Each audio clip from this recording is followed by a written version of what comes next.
Welcome to Indiana Basketball Weekly on thegrillytruth.net. We are in a post-game show as Indiana beats Jacksonville 94-64 in a squeaker. We've got 1981 national champion Steve Risley with us. How you doing, Steve? Hey, guys. How you doing tonight? And, of course, we have Big Ten champion Collin Hartman. How you doing, Collin? Doing good. Collin was getting some love on the Big Ten show today. They were mentioning his name. Really? When? Oh, they did a nice segment on Terry Hutchins, and they mentioned a lot of the former players who came out and made nice comments about Terry. You know, of course, I had like 175 likes on the comment I made, but Collin had 22, but he gets mentioned on the show. So whatever. there's an aspect of relevance there, Steve. Sorry, but there is an aspect of relevance. 90 years old. That's why you're on the show, buddy. Don't ever think anything more or less of yourself. I love you, Steve. He was pre-modern era, Collin. You got to remember that. Yeah, I'm antique. All right. Fragile. Indiana, led by Al Durham, 18 points, shot 6 for 8.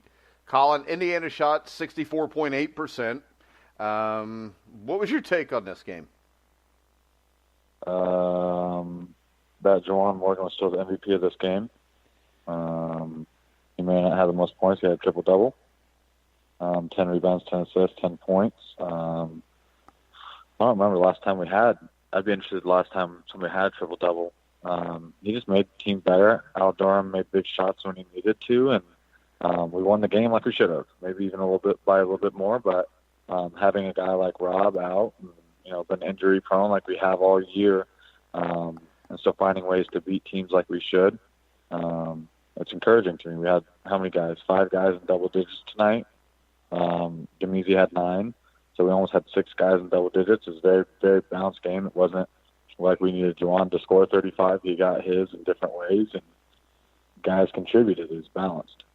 Yeah, the thing that sticks out to me, Steve, here the most is this is what we've been waiting for, a game where they started off big, they finished the game early, and they showed a little killer instinct tonight. Did you watch the game? Yes. Why? Okay. Well, first off, this is only the second triple-double. I find this hard to believe. They're claiming on Big Ten, those guys are idiots anyway. They were claiming that it's only the second triple-double ever by an IU basketball player, the first being Steve Downing in 1971. I find that hard to believe. I don't know that it's accurate. I know I had a triple-double. I had 10 fouls in one game. I had 12 turnovers, and I had 15 missed shots. So I'm thinking I'm right there. There's no way Knight lets you even shoot the ball 15 times, much less miss 15 shots. Yeah, well, I shot him quick. That's true. I think everything Collin said is accurate, and it's a fair assessment. It was a hard game to watch just because I just think I'm just tired of seeing us play insignificant opponents. And yeah, but everybody plays insignificant opponents, and if you look at the schedule, I know they do. Collin, comment all over this game. I'm just going to answer questions. Ask me any questions you want, because really I don't have anything negative to say about this game. It was a big win. Juwan Morgan, proud of him for getting a triple-double. I have nothing positive to say about it either. I mean, I have 12 different 13-point bullet points of notes. You want me to run through them? You do? Yeah. First off, this team is not an aggressive basketball team. It's a team that takes what's given to them, and they do well with it, what's given to them. But I just get more concerned as we get deeper into the Big Ten. We start the Big Ten now. I just don't think this is an aggressive basketball team. But they take advantage of almost every opportunity given to them. But that's, they're just not aggressive. And but I love their resiliency. So, it is what it is. Well, right now, Collin, to this, I agree. I'm tired of playing teams like this as well. I'm just tired of it. Quite candidly, I agree, but there's nothing that we can control right now. That's between Coach Miller and Indiana University. Yeah, and so I guarantee you that knowing Coach Miller, the schedule will get tougher and tougher and tougher and tougher just because that's the way Coach Miller's mindset is. He wants to play the best because everybody wants to see that. And, you get the best picture of what your team looks like and how good they actually are when you're playing top talent. When you play like teams like this, you can't really get much out of it, whether we play good or we play poorly. We're supposed to beat them by 30, but we want them to beat them by 40 or 50. And if you beat them by anything less than 30, then it's the guys didn't play well. And it's just not a whole lot of good that you can take from this game. Just that nobody got injured, guys played well, they won the game, they're supposed to win the game, move on. All right, so we can always move on and look at the Big Ten, because I think the Big Ten, we had, Northwestern beat Oklahoma the other night. The Big Ten's going to be tough for Indiana. They start off with Illinois, which should be not that difficult. So my that's thing on is the this. third, right? Yeah, that's on the third. And then on the sixth, you got Michigan. A few days later, you got Maryland. And there's no easy outs in the Big Ten, I don't think. If there is, there's only 2 or 3 of them. So when you look at the schedule, I mean, right now, the win against Marquette could be huge when you get to March in Selection Sunday. Oh, yeah. Especially last night where they beat Butler. I think there's, or not Butler, but Buffalo, who was ranked 12th or 14th in the country. So when you look at it, they've got a few good non-conference wins. I think the schedule was tougher non-conference-wise than it was last year, though, Collin. I agree. I think that the teams that we played were better. I don't know if – I guess that's a dumb comment. But I think, like, our hardwood showcase against Arkansas on the road was harder than normal at Duke. We picked up, obviously, those against Louisville, picked up that W. I think that and Butler. It's been better talent. Yep, and Butler. So I agree with you. It's not a cakewalk because we've beat good teams, but it's not been a difficult schedule. And like I said, that'll all change. And to reiterate what you said, the Big Ten, like we kind of thought. The Big Ten's a lot deeper than most people thought. It truly is, in my opinion. That remains to be seen, though. Because the Big Ten has been playing a lot of patsy teams as well, too. We play Jacksonville. Ohio State plays UCLA. There's just a lot of patsy opponents that the Big Ten teams are playing that we don't really know how good they are. Michigan looks tough. I watched some of the Michigan game today. But they were playing a patsy team as well. I don't really know. Michigan State's the real deal. Yeah, Michigan, because of Izzo. Because Izzo just does it year in and year out. He's going to have his team ready by March. There's no doubt. Beeline has kind of gotten into that aura of people. Colin, I got some questions for you. Here's what I wrote down. Just my second point. I believe that a well-coached team would have little trouble beating IU. Comment. What's the basis on that? I don't think Indiana's very imaginative. I think they're reactive to a lot of things. I don't think they're aggressive. I still think they're inside post defense, their help defense, their team play. They're a great bunch of individual players who make great individual performances, but I still don't think they play well as a basketball team. I think if somebody came in as a well-coached team, like if Jay Wright came in here with Villanova, I think he'd destroy Indiana. Well, that's just my. People out there listening to this radio show, I love Indiana. I'm thrilled to death with what's going on. Don't think I'm being negative here. I'm just giving you an observation of what I wrote down on the notes as I'm watching the game. Colin, am I right or wrong? Tell me I'm wrong, please. I like to think you're wrong. I might be a little biased. Biased. I want to be biased. Right, I do too. And it's just, my nature, obviously. I love Indiana University, and I'm not saying you don't. I just don't know the guys personally. But I don't know. And this isn't a good thing per se, but I think that part of our problem is we play up and play down to the level of our competition. We're reactive. We're reactive. Right, exactly. And that's the nature of it. And I think that if a team comes into Assembly Hall, no matter what, we have a chance to win.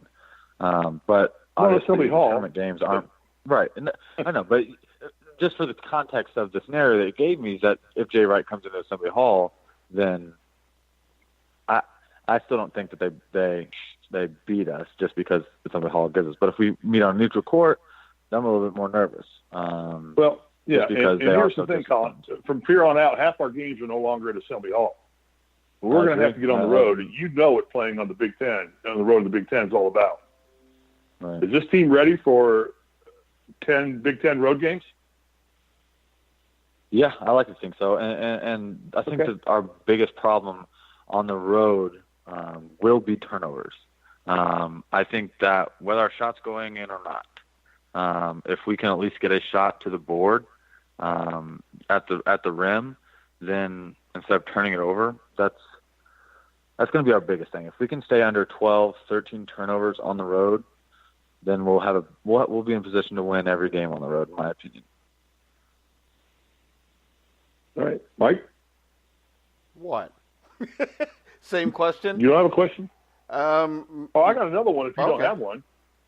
What? No, I thought you were asking the questions. Jeez. Well, I just wrote a bunch down. So and Colin is the resident genius here. So let's ask Colin. I mean, Big Ten Network loves it. So let's go with Colin's opinion. Steve's jealous again. He gets so butthurt over anything. I mean, it seems to me, Colin, that Miller seems to be really struggling with trying to find a succinct lineup. Now, I get injuries. I get that part of it. They showed half the game. They were showing 3 guys in black warm-ups, sitting on the bench. And I know that's got a lot of part of it, but I would think by now he would have really kind of settled on 5 or 6 or 7 guys that he's just kind of going to go to and stay with. And he still seems to me he's still experimenting. Yeah, and obviously you understand it's partially because of people, being hurt and stuff like that. But I mean, I don't get it either. I don't know how. I hope it's because of injuries and stuff like that. Not because I hope guys are hurt, but yeah, guys like Demezy Anderson got playing time. He played somewhat decent tonight, obviously to the level of the competition. But he barely plays in other games, but he played significant minutes tonight. I'm confused at it as well. There's obviously a rhyme or reason behind all of it. Coach Miller's very, very thought out. I just don't know what it is. I can't really give my full insight on that just because I'm not behind the scenes anymore. But I know with full faith that Coach Miller, I mean, when it's business, and he don't play around with any mind games or, I mean, at the end of the day, he's going to put in who he thinks is going to win the game. And what I can tell you from experience and playing for him is he's going to go with the guys that are playing well in practice. The guys that are producing in practice, doing what they're supposed to do. And you have to prove yourself every week. That's just the way it is. And just so nobody gets complacent or anything like that. And that might be part of a little bit of what's going on right now, with the team. Obviously, there's a little bit of aspect of finding a groove and finding your go-to guys. And I think that Coach Miller has his go-to 5. I mean, not to start every time, but his go-to 5 that he knows what he's going to get out of them almost every night. Right. But I think that there's a little bit of wiggle room with the practices right now, and who's proving themselves. And it's just a whole combination of that and with injuries and everything. It's kind of what we're seeing, in my opinion, if I were to guess. Mike? My question is this. If I'm coaching a team, which I've done a few times, I'm more worried about a guy does in a game. I've had guys that were tremendous practice players that couldn't play to save their lives in a game. To me as a coach, I want guys that perform in games. I want everybody to try real hard in practice. But in the end, I mean, are you telling me, and this is just as a for instance, if Devontae Green all of a sudden is averaging 20 points a game, but he's not playing well in practice, do we sit him? No. Because Coach, like I said, and this is part of it, that was just all speculation, but Coach Miller, he knows that it's a results-oriented business. College basketball, I don't care who you are, what you say, it is a results-oriented business. You either win or you get out. And especially at Indiana, that's the way it is. That's the culture. Everybody wants to win. Coach Miller wants to win. All the fans want to win. All the boosters want to win. All the alumni want to win. If you don't win, you're getting out.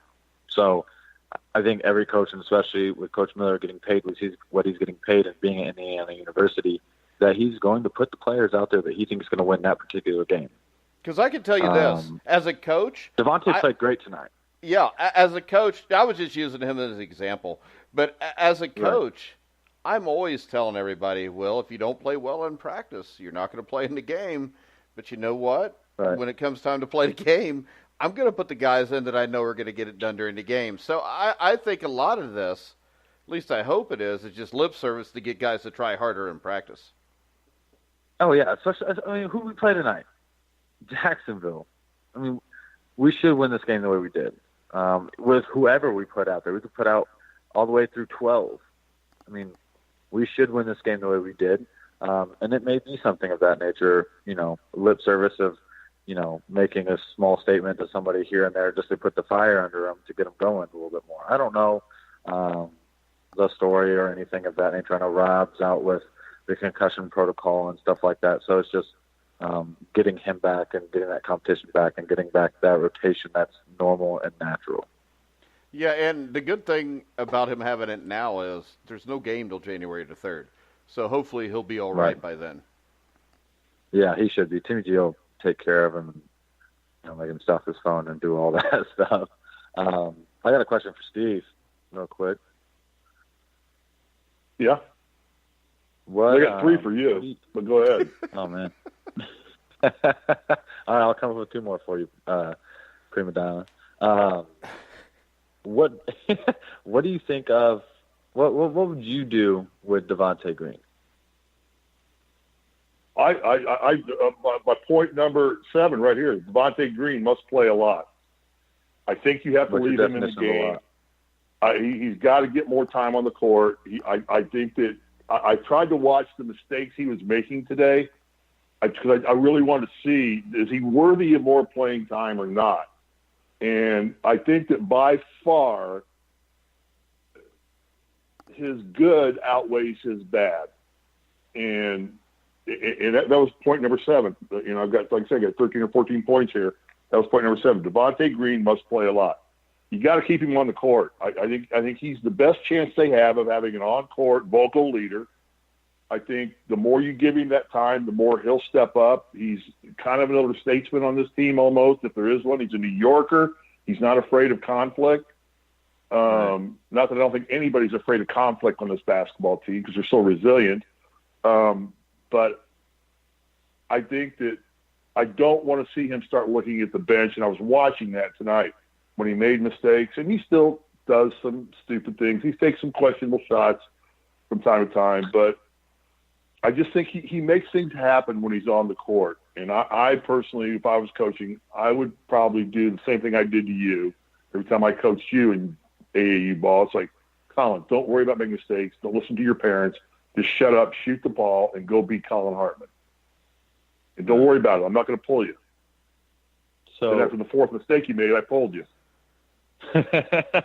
I bet that never happened. I bet you never got the 4 mistakes. We never got that far. No, because Collin never been We never got to 4. Collin had confidence out the yin-yang, and he played great basketball. We never basketball. got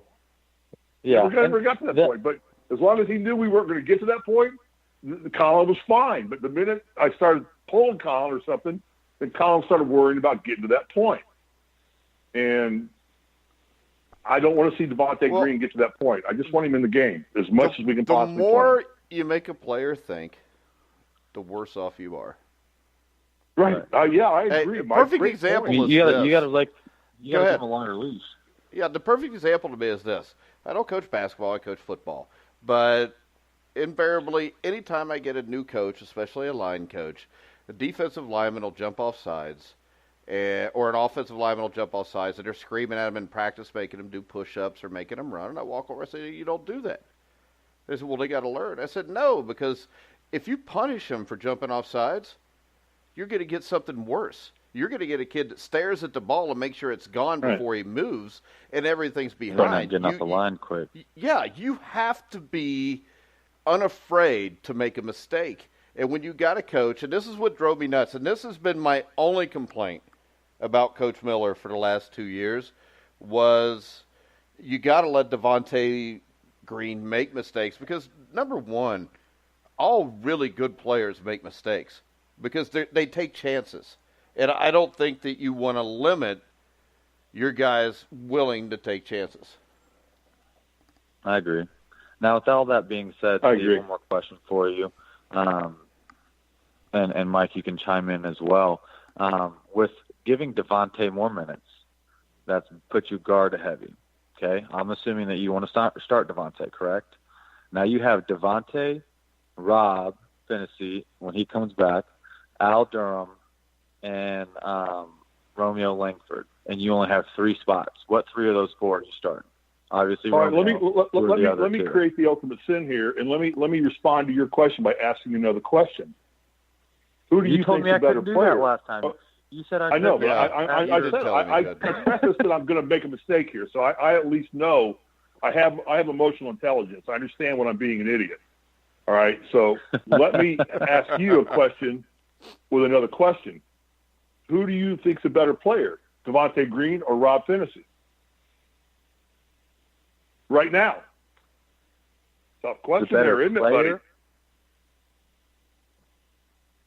Yeah, I mean that's a very tough question because at the end of the day, it is. Devontae can score in droves and can get steals, but there's the inconsistency with Devontae, so it's a risk-reward factor with Devontae. With Rob, you know what you're getting. You're getting consistency. You're going to get strong, but you may not get those highs, but you may not get those lows that you get from Devontae.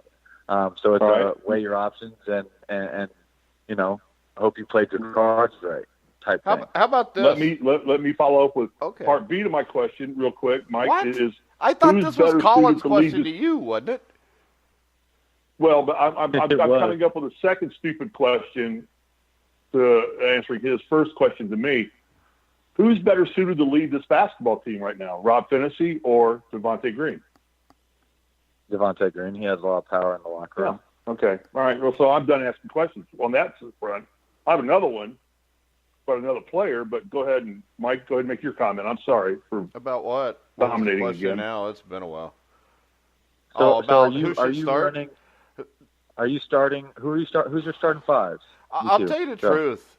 In a perfect world, if you take out the leadership thing, I probably would not start Devontae, and I'd bring him off the bench about 5 minutes in because it seems like to me whenever Devontae comes in the game, he brings a ton of energy with him. And that's a fair statement, Mike. I mean, Knight used that to his advantage. I mean, that's what he did with Jimmy Thomas. Yeah, Final Four. Jimmy Thomas was the guy in my era. Yeah. It was the first, usually he or I, based on who got in foul trouble or who was screwing up first, it was like he or I were the first ones, depending on what he needed at that moment. If you need somebody to go knock crap out of somebody, it was me. If you need somebody to bring a lot of energy to the game, he brought Jimmy in. But he knew both of us were capable of getting more minutes than we were getting, but he saw the value of bringing them off the bench. So that's a very fair statement, Mike, and that may be the way to use it. I don't know. And the thing is this. Just because he doesn't play the first 5 minutes doesn't mean he can't play the next 35. Not playing the last 5. Yeah, he can play the last 35 minutes then. But to throw another wrench into it, guys, I'm just asking questions. Tonight. I'm not trying to trick anybody into fake answers here. I'm just asking questions. Okay, Collin, my next question is, Mike, somebody jump in here. It's a question. Why is Deron Davis not playing 39 minutes a game right now to get his butt in shape, get him ready? Because that kid should be starting for this basketball team. I would say this. I would say without being able to have the trainer or his doctor on to explain it to us, that we just got to trust that Coach Miller is doing what Coach Miller is told to do with him maybe. I don't know here. Because to me, my best starting 5 may have him included in it because he's a physical inside presence. Right. 6'10". I mean, a big body. You're 6'10", you're big, you're strong, you're aggressive. An athlete, and I'm saying we're playing putz teams basically right now. You know what? It's like I said the last game. It's like, dude, you're going to play until you puke. You know, I'm leaving you in to get you in shape, to get you game ready, because we're going to need your butt in the Big Ten because you get banging and bruising in the Big Ten. And I've got to have you. And I think that he would strengthen the starting five and take away some of our inside post play lackness of defense. And blocking out and ability just to own more of the defensive boards and not give up so many easy second chance points. And I think against teams like what we do, Central Arkansas and Jacksonville, have been two great opportunities to just work him into shape. But you're right, Mike. It may be a medical issue. Yeah, because I'm worried that maybe he's not as close to 100% as they would like us to believe. Because I don't know a reason why he wouldn't play more. Justin Smith played well tonight. Justin Smith's a young guy that makes mistakes. And the thing is this, if you get Deron Davis in shape, even if you want to start Smith, if he starts making stupid mental errors, you can always bring Davis in. Right. Yeah. But I think the biggest problem he has is what we just talked about. And that's the fact that when Rob is healthy, you got Rob, Al, Devontae, and Romeo. You know, those are probably your four best basketball players outside of Jawan Morgan. Yeah, hands down. We're guard deep, and that's why I think that's what makes it hard for Coach Miller to decide, because that's where, because you have four guys that are going to produce for you, but it's obviously you want to play the one that's going to produce the most, and I think that's where the practice aspects comes into play for that week. Well, I think when you talk about who the best player is, Steve, I don't think that matters here. I think what matters is, and what the thought process is, the best point guard, I think he thinks is Rob. Yep. Yeah, I think it's Devontae. I just think Devontae brings more as a point guard. I think Rob is the safe bet here, though. Yeah, I know, but you don't win championships by being safe. You know that, Mike. I agree. You know what I think of Devontae. You don't do that. But go ahead, Steve. But anyway, again, and everybody listening to us, I just want to say I'm loving what's going on here. This is so fun because we're winning games that 2 years ago or even somewhat last year we were losing. So there's nothing negative here. It's just that it's easy to focus on what we can do to be better. So, Colin, my next question is to you. What is this team doing great? What is and I mean this like not in a negative way. What is IU doing really well right now in your opinion? Because you were on the squad last year. What is this team doing really good? I think they're sharing the ball well. I mean, I think tonight was a very easy way to point that out. So I think that they're sharing the ball well, especially with, the talent that they have in the guard position, the wings and the perimeter. Guys can put up a lot of shots and can create their own shots, but we're moving that ball, playing out of the post. Jawan obviously had 10 assists tonight. We're moving the ball very, very well. I think that one thing that this team has learned, I hope, is that they recognize when the difference is between when a guy like Jawan needs to have 35 or Romeo needs to have 35, or when there needs to be 5 or 6 guys in double digits, because there's different games for those nights. And I think that this team has learned that and accepted that that's going to be part of their recipe for success. Yeah, who's got a box score up? I don't have a box score up yet. I always went to one site and I haven't pulled one up yet. What's our turnovers to assist ratio tonight? I think it was 21-12. 21-12. Yeah. 21 turnover, 21 assists, 12. Everybody happy? I'm happy with that. Everybody else happy with that? I am. Yeah. Absolutely. 12 or under, I'm great. Yeah, we have a player who our star player has a triple-double, or the second one apparently in the history of IU. If you're counting rebounds, assists, and points, if you're counting turnovers, fouls, and missed shots, then I'm in there. I still don't think you played long enough to get a double on anything. Did you ever score 10 points in a game? Right. I don't think I ever got 12 shots off in one game. Did you ever score 10 points in a game, Steve? Did I what? Did you ever score 10 in a game? Oh, God, yeah. My first game I ever played, I scored 26 points against the Russians. Led the team in scoring. But that wouldn't be an official game, would it? So was there ever a and then real I came game back, where you and then I scored came 10? back against Eastern Kentucky and scored 18, and then Knight told me I sucked, and I never scored again. So it's a mental thing. Okay. Blame it on Coach Knight. I am, of course. Deflect. I still worry about the free throw shooting, though. You can't be 16 for 26 when you're playing Duke in a national championship game, which is how I envision this playing out. Colin, how do you guys fix free throws? How do you fix free throw shooting, guys? Does anybody have an answer for that? Because it's Mike. I don't. I mean, it's mindset because, I mean, that's all it is. It's free throws is a rhythm thing that you shoot hundreds. I mean, you shoot thousands, you know. I mean, it's just a mental thing, blocking out everything and not putting so much pressure on yourself, not listening to people talking like us, talking about how many free throws we're missing, and just blocking everything out and shooting your free throws. Because if you start paying attention to people like us talking about missing free throws, then that's gonna be in your head, like, oh, if I miss this, I'm gonna get, you know, whatever. But it's a mental thing. That's all it is. Well, and the other thing really is, I think it's contagious. So if you got a couple of guys that come out and miss a couple, everybody else starts pressing, and it just kind of steamrolls from there. It's mental. So, Mike, you're a coach. Are they overthinking free throws or underthinking free throws? I think they overthink it. When things are going wrong, usually the worst thing you can do is overthink it. And it's like this. From day one, when I have a team, the first thing I tell them is you screw something up, you just got to forget about it. That's easier said than done. Yeah, it's easier said than done, but in the end, making a mistake does not get you beat. But making a mistake and then compounding it by making another mistake, because those will start to steamroll. And it's just like a football team. You know, you get 1 or 2 holding penalties, it seems like before you know it, you get 7 or 8 because everybody's doing it then. Yeah. Yep. Steve, got any more questions? Yeah, let me see. Let me see any more questions here that were intelligent enough questions to ask. Actually. Probably not, because I think you've asked 3 intelligent ones. That's usually the limit. Well, that's more than I usually do, so give me some credit for that. Hey, Steve, you sign off now, man. You've produced. You've done well. You've doubled. I just wanted to say this. It goes back to one of the first comments I made, and I want to say it's positive. I think methodically, Indiana is a very good basketball team. I think they execute very well. I watched their offense. They cut well. I mean, there were some good. Juwan made some great passes today. They get themselves in position to receive the passes. They get the guys are in position to make the passes, and they execute well.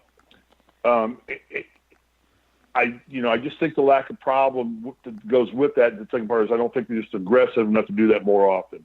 But I think methodically, this is a very sound fundamental basketball team for the most part. If we're down to 12 turnovers Wait a second. I got to stop you there. Because earlier in this show, you made a comment to Collin, or ask him a question, if Indiana could beat a well-coached team. What's a well-coached team then? Well, a well-coached team would be one that takes them out of what they do methodically well. Well, that's a good answer, Mike. But come on. No, not really, because don't you also have to be able to do what you do correctly? If you get Indiana out of sorts, I don't think Indiana's played anybody strong enough yet, other than Duke, to really get them out of sorts. Marquette is good enough to get them out of sorts. Yeah, I wrote Marquette down here. I knew that you were going to bring Marquette up, and just throw Louisville in there too, because they were two. Yeah, and Louisville Marquette was good enough to beat Michigan State. Team. So Marquette is an improved team over how I think they were when we played them at the time we played them. They're much better. I think what it is, they got the Howard kid who can go off for like 40 points at any point, and he just didn't happen to that night. Yeah. Because Marcus Howard can put up points quickly, and that's how they've beaten 2 or 3 ranked teams since they played us. So maybe that says something about Indiana's perimeter defense too, though. Yeah. All right. We've beaten dead horses here. Yes, we are. Good. We got time to go. We got through preseason. Big Ten. Tough game, second game out. Yeah, we're good to go. Colin's got stuff to do. It's Saturday night. He's not old like Collin us. has a girlfriend that he has to go have Christmas dinner with, and needs to go unwrap presents and do things like that. That's so cute. Yeah, whatever. Hey, make sure you post some pretty pictures of you on there too. I have to go back and jump in the pool with my dogs. So don't drown. They don't. They're Australian shepherds. They save me every time I try. Yeah, I don't think they'd save him. But all right, guys, we're going to wrap the show up. Before I finish this, Steve, is there anything you wanted to interject? No. I want Collin to get to his family and his party and go have fun. All right, guys. Great win. Great preseason for Indiana. And let's get on to the Big Ten. Are you sure I you're love done, you, Steve? All right, guys. Remember, if you want to send any comments to Steve Risley at SRisley34, you can actually tweet at Grueling Truth if you want me to give you Steve's private number and home address so you can go have a discussion with him. You can also get Collin Hartman, I think, at Collin Hartman 30, correct, Collin? Correct. All right, guys. We will be back. Are we going to do a show in the middle of this week? Yeah. Okay. Yeah. We got no game till Thursday. So we'll go Wednesday night. We will be back to preview the start of the Big Ten season. Indiana will play Illinois, and then, of course, they'll be followed up against Michigan and then Maryland. So we'll look ahead to those also. Remember, you can hear all of our shows on iHeartRadio, iTunes, TuneIn, Spreaker, Spotify, wherever you find sports podcasts. You'll find The Grueling Truth. So for Collin Hartman, Steve Risley, I'm Mike Goodpaster. You've been listening to The Grueling Truth, where the legends speak.